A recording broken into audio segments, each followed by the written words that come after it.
Бұйырған кетпейді. Ерте заманда бір кедей адам болған екен. Тоғайдан ағаш дайындап, оны сатып, үйінде отын етіп, пайда көреді екен. Бір күні ағаш шауып жүріп, бір қара қойды көреді. Кедей, егер қойлардың иесі болмаса, біреуін ұстап, үйге әкетейін деп ойлайды. Сол кезде бір қой өзінен өзі бөлініп, шұқырға түсіп кетеді. Отыншы кедей шұқырдан ұстап алайын деп қойға қараса, оны бір соқыр қасқыр шоқшиып отырады жеп. Отыншы, япыр-ай, мына қасқырға олжа оп-оңай аяғының астына өзі келді-ау, бақыттысын-ай деп таң қалады. Отыншы содан ағаш дайындамай үйіне қайтады. Әйелі, ау отағасы, ағаш қайда, теңге қайда деп күйеуінен сұрайды. Сонда отыншы кедей, мен енді ағаш дайындамаймын, бақыт, дүние аяғымның астына өзі келеді екен. Мен бүгін бір қасқырдың аяғына бақтың өзі келгенін көрдім дейді. Қасқырға бақыт әкелген, маған да бақыт әкелсін деп жатып алады. Бір күн өтеді, екінші күн өтеді, үшінші күн өтті. Отыншы кедей түс көреді. Түсінде біреу тұр, пәлен жерде ішінде алтын толы құмыра жатыр дейді. Мұны ол әйеліне айтып еді, әйелі бар да әкел деп қуанып кетеді. Бірақ ол бармаймын, алтын аяғыма өзі келеді деп бармайды.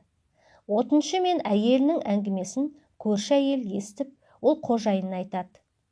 Сонымен көршісі кетпен күрегін алып, бір құмыра алтын жатқан жерді қазады.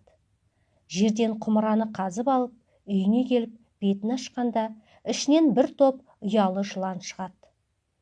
Қорқып кеткен көршісі барлық жыланды жинап құмыраға салып, отыншы кедейдің түтін шығатын кенінен пештің ішіне тастайды.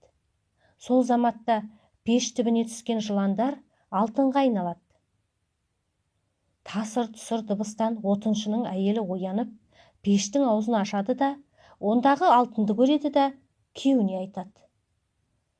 Отыншы, жоқ, бақыт, алтын аяғымның астына өзі келеді, бармаймын деп жатып алады.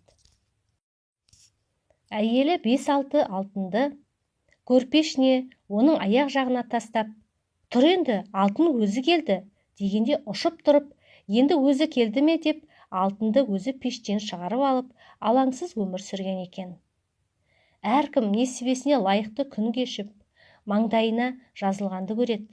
Сабыр мен қанағат жақсылыққа жеткізеді. Жүгірген жетпейді, бұйырған кетпейді деген қанатты мәтел осындай болса керек. Әйелі 5-6 алтынды көрпешіне, оның аяқ жағына тастап, тұр енді, алтын өзі келді дегенде, ұшып тұрып, енді өзі келді ме деп, алтынды өзі пештен шығарып алып, алаңсыз өмір сүрген екен. Әркім несібесіне лайықты күн кешіп, маңдайына жазылғанды көреді. Сабыр мен қанағат жақсылыққа жеткізеді.